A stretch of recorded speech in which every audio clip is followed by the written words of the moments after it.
Deep in the shadow, I know.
May watermelon guys.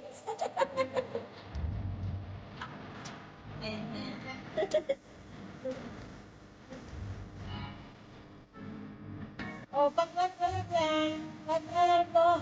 Watermelon. Watermelon. Ice cream, cake na mais. Meron pang mais ate. Dargali ang mais. Ay, ano?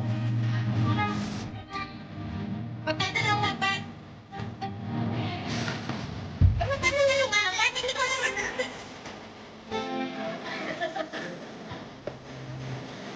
Ano yung mga ba? Ano wala pang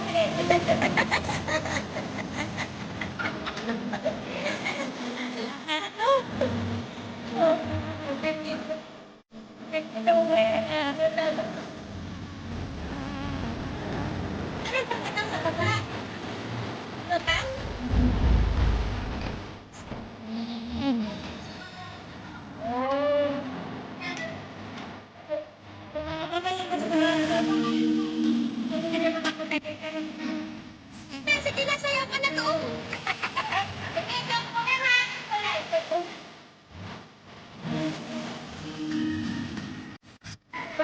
Para sa okasyon.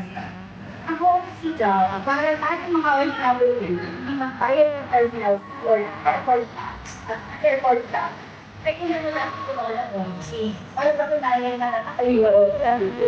Kaya ang sabi nga ng kasama, hindi ba ba yung visa? Hindi ba ba kumain ng visa? Kaya naman tayo. Ay nangyari na po ang consulate. Yung visa, hindi naman yan. Dahil yung mga kaulang requirements na hinihingi ka. So, hindi pa ba sapat yun para patunayan na tayo ay mga OFWs? Ang certificate na yan, ano lang po talaga yan ng corruption at pinagkakakitaan dahil ngayon na doon na sa baba ng Philippine Consulate ay nag-o-award ng 150, 80 sa mga kababayan na nahihirapan o hindi maalam talaga doon sa sistema ng regional. At ngayon, alam na yan ng Polo. Yung possibility, alam ng Polo na may gumagawa ng mga ganyan na modus, yung fixer na tinatawag. Bakit nila hinahayaan? Yung isa na nagsalita kanina doon sa Kilos Protesta na isinagawa niyan sa baba ng Philippine Consulate. Na mali lang yung inilagay doon sa certificate and center, no? Email siya. Ang inilagay, mail. O bakit siya sa taas? Para i-retrato. Ang sabi ng Polo, okay lang daw yun. Kasi yun, hindi lang ang Polo, siya ay mail. At okay lang yun. At gusto ko yan, ay yun ay ang inyong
lang yung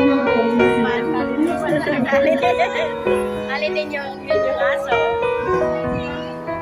Diba?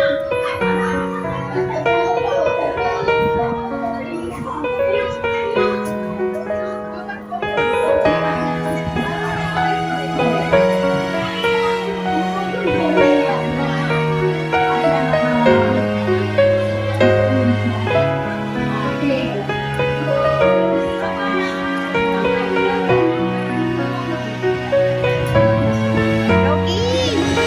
Loki, saan yung yaya mo?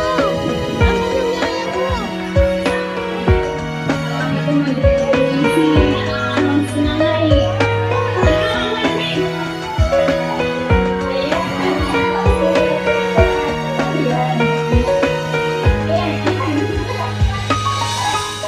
Loki! Loki!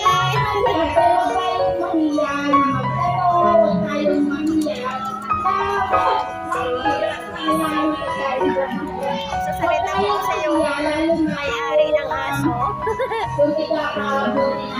Ayan po yung Kaya may-ari po, ng aso. samahan niyo po kami na mag-ingay, panawagan itong ating ito panawagan. Abolish OEC. Ayan, sa lahat Mga kami nag-holiday din guys. ng Department of Migrant Workers dahil sa mga iba't ibang kadahilanan at isa na dito yung requirement na pag-ibig. Alam niyo naman po na ikinabit ang mga